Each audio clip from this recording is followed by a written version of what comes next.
All right, horror fans, let's talk. Forget everything you think you know about masked killers because a new one has just crashed the party. And tonight, we are going deep. We are going to dissect the anatomy of a terrifying new icon. So get ready to meet Dolly. The film kicks off with this incredibly chilling little poem.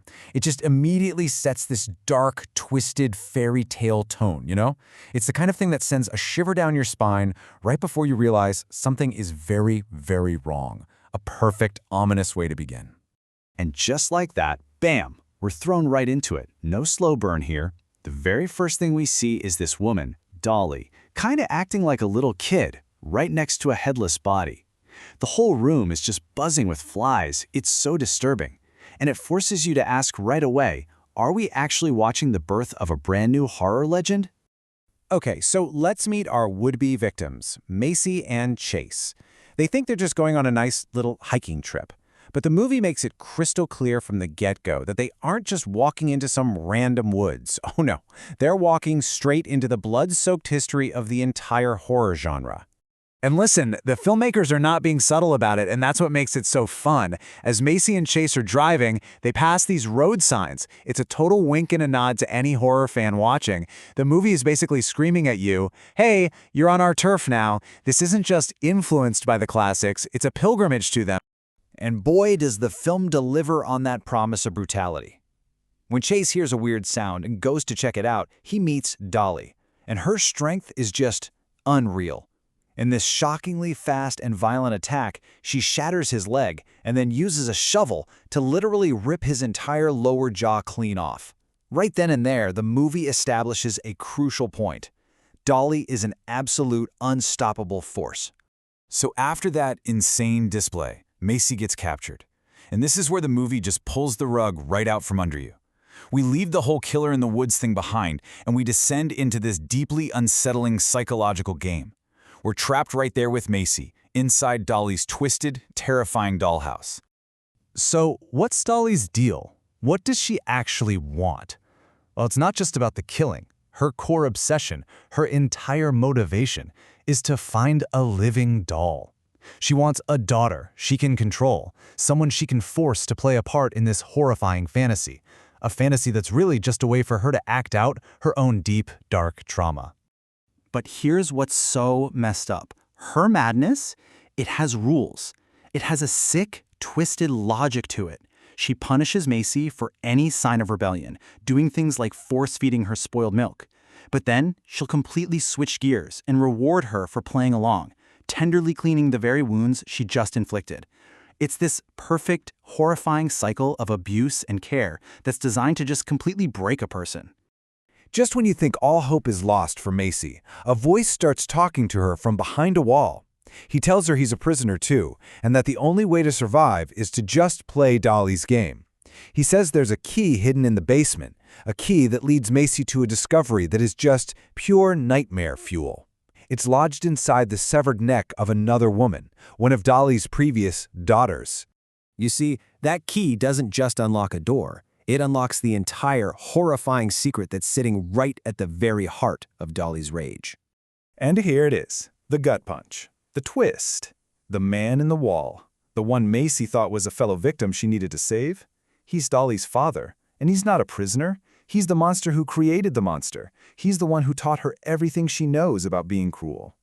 As soon as he's free, his true colors just come pouring out. He looks at Dolly, at what he's created, and he says this. Not with regret, not with fear, but with this sick, twisted pride.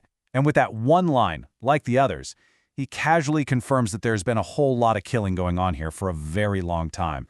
But when her father turns his attention to Macy, her new daughter, something inside Dolly just snaps. In this incredible moment, she chooses to protect Macy over her own creator. It's this burst of pure, violent catharsis as she takes that shovel and just completely obliterates her father's face, ending his terror once and for all. So, with that insane backstory finally revealed, we can start to piece together the core of this character. And this, for me, is where the film's true genius comes out. See, Dolly isn't just some random killer. She is, without a doubt, a direct spiritual successor to one of the greatest slashers of all time. I mean, come on. The parallels are undeniable. You've got the mask born from trauma, one made of human skin, the other a broken doll face. You've got the signature brutal weapon. And most importantly, you have two killers who are the direct product of a horribly abusive family, leaving them with the psychology of a traumatized child trapped inside a powerful adult body. Dolly isn't just like Leatherface. She is this generation's Leatherface. The film even directly recreates some of the most iconic scenes from that 1974 masterpiece. You get the twisted family dinner scene, you get the final girl making that desperate leap of faith through a glass window, and you get that unforgettable final shot of a mind completely broken, laughing and screaming hysterically. These are not accidents, they're deliberate, loving tributes. Of course, during their final fight, Macy manages to shatter a piece of Dolly's mask, and what's underneath? It's classic horror perfection, a rotting, decaying face. We never get an explanation for it either, which honestly just adds to the terrifying mystery of who or what Dolly really is. So Macy escapes, but in true final girl fashion, survival always comes at a price. And this is how the film solidifies not just Macy's trauma, but Dolly's terrifying legacy. Macy actually makes it to a car and runs Dolly down. But as she's driving away, we see her have that total mental break, that mix of laughing and crying. This is the slasher genre telling you, hey, you can walk away, but you can never truly escape. The trauma becomes a part of you now. And then the real clincher. As a police officer is trying to help Macy, a call comes over his radio. Another officer found another girl, telling the exact same story. That one line confirms everything. Dolly isn't a one-time thing. She's a local legend, a boogeyman who has been doing this for years. Her mythology was already here. We just stumbled into it. And the movie doesn't just hint at a sequel, it literally screams it at you. A title card for Dolly 2 just slams onto the screen before the credits. This wasn't just a movie, it was Chapter 1. A brand new slasher franchise has just been born, and its icon has officially and brutally arrived. Which leaves all of us with this final, chilling thought to chew on. Dolly is a monster. There's absolutely no question about that. But the movie forces us to ask, what's actually more terrifying, the brutal killer in the broken doll mask, or the quiet, hidden family secret that forged her in the first place? It's a question that really sticks with you.